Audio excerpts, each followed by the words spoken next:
Весовая категория до 65 килограммов. Юлуспан Татонов красного угла и Абрахим Аллахи, Исламская республика Иран. Ortadan tutardı, kıver ortadan tutardı.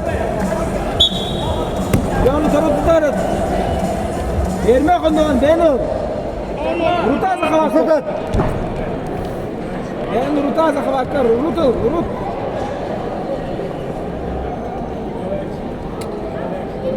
Kırma. Gel, muad indik. Ganis. Ganis.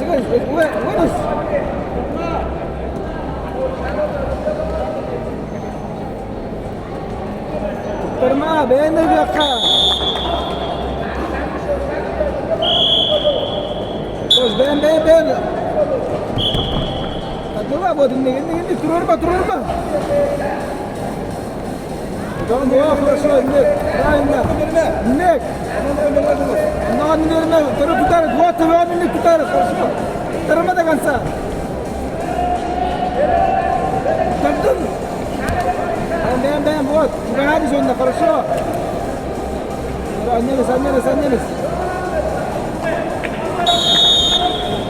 Тоже не говорю, тут до конца турма. Я тут ударю. Пахтама.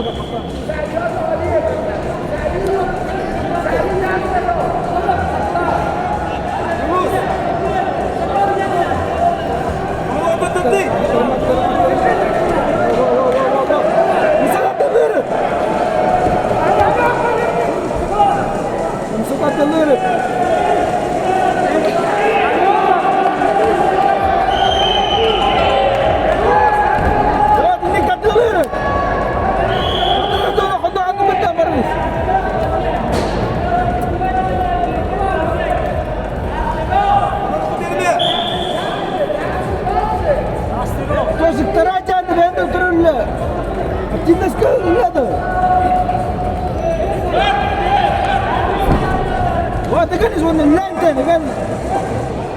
Зона yok. Nerede durma ganis? Allah var, nerede? Nasıl? Darşı. Sen durma kırıldılar. Usadattılar, samsa. Usadattılar. Var dinle gelse. Git. 15 kaldı. Şey ne pası?